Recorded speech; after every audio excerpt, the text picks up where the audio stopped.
Moose are relatively abundant in the 1600s in Maine, Vermont, and New Hampshire, but had declined by the 1800s due to habitat loss and unregulated hunting.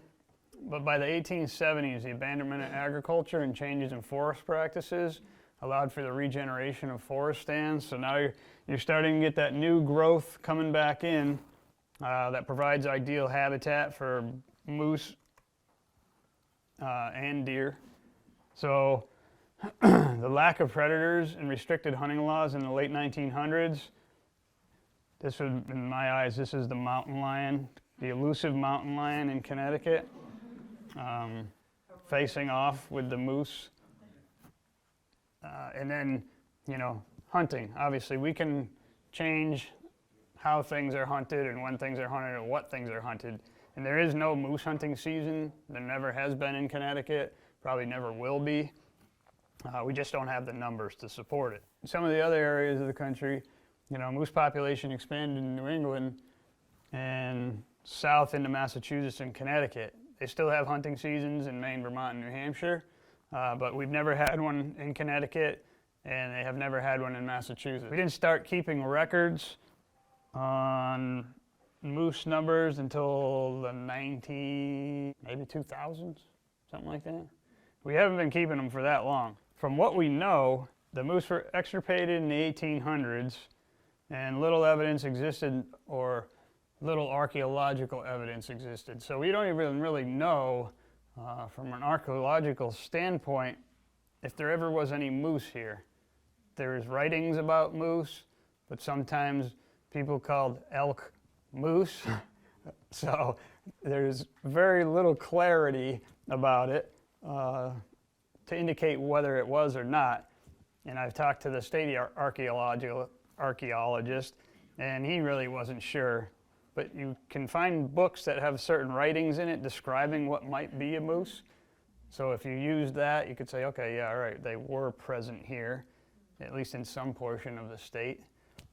But we know for sure that in the northwest corner, currently, which is where most of them tend to be, there was some kind of evidence that supported the fact that moose were there. But we've been receiving increasing reports since 1980s. And the current estimate is around 800 to 1,000 moose in Massachusetts and around 100 moose here in Connecticut. There's no moose hunting season in Mass, and there's no moose hunting season in Connecticut. And during our lifetime, we may see no moose hunting seasons in Maine, Vermont, and New Hampshire, depending on how this trend goes. So what's Connecticut doing now? Basically, we're trying to keep track of moose sightings, moose reports. Our objective was to determine the establishment, expansion, and distribution of moose in the state. So in 1992, we've been keeping track of moose sightings and moose vehicle accidents. As far as public sightings of moose go, we always recommend keeping your distance, especially from bulls and cows with calves, because I can say I've been in real close proximity to both. I've been bluff charged. So yeah, you always want to put a tree between you and the animal.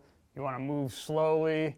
Moose have terrible eyesight, which is probably why you can get closer than you would think to an animal of this size. They can see, but they don't see very well. So you want to move slowly, try not to startle them. Take pictures, send them to the DEP. There's an online moose sightings page. You can report the sightings. And then that gets sent right to me. So as you can see, that's Jake, got this picture of this bull right here. And it's probably at that point now where it's like, nah, take another step towards me and that might not be a good idea. But you never know how they're gonna react. Oh yeah, they have, you can see the size of their nose is a large tank for pulling in scent. So they can't see very well. They have decent hearing, but really it's this thing here that alerts them most of the time.